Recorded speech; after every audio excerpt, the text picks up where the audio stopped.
Justice that has gone after Donald Trump's enemies is now going to presumably go after more of their enemies. You know, the acting attorney general has gone so far as to say that it's the president's duty to have the Department of Justice go after his enemies and that Americans should be happy. Those are his words, not mine.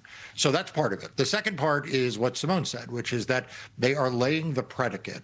They are laying the foundation to say that when they claim that Democrats are interfering with the election or foreign governments are interfering with the elections, that we are to believe them and we are to allow the executive branch to do whatever they deem necessary, including seizing ballots, including taking over voting equipment, and we all need to be aware of that.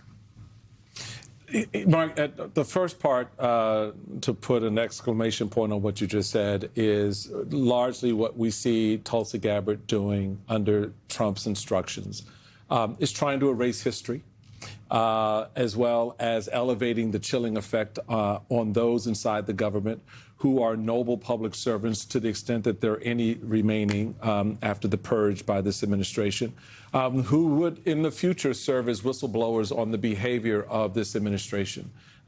It's just struck me that the people who are doing all the criming are the ones going after the folks who aren't.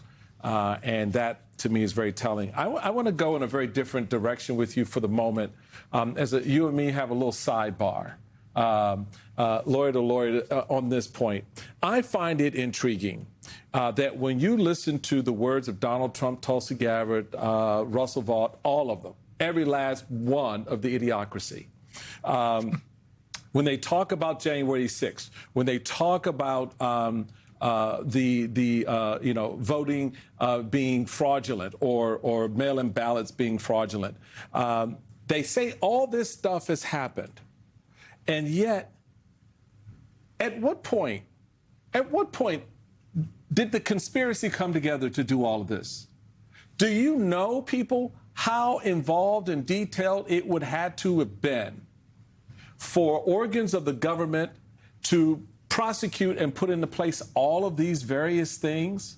I mean, this is the part of the lunacy here, that they want us to believe this grand conspiracy now justifies them going back and rewriting that history, right? Erasing the criminality of the individuals involved because of this conspiracy by the deep state. And yet this happened under his government. It was his Justice Department, his FBI, his DNI, his NSA. All of these people were under his control. You mean none of them in all that time leading up to 2020 could see this conspiracy unfolding? Not a text, not an email, not a telephone call, not a letter, not clandestine meetings at Starbucks? Come on. No, you're exactly right. I mean, the last point you made is to me the most important one, is that Donald Trump acts as if somehow he was the victim of the Biden administration. Let us just remember that, as you point out, Donald Trump was president when all of this was happening, right? And by the way, the thing that he was impeached over, there's a transcript of the call. Like, you don't have to listen. You don't have to listen to any witness. You don't even have to listen to a whistleblower. All you have to do is read the transcript, and you can see what he was doing with Vladimir Zelensky on that phone call. So it is like, he needs to start by saying, set aside the transcript, and then believe that my entire administration was the deep state against me. But look, this is the reason why to turn to the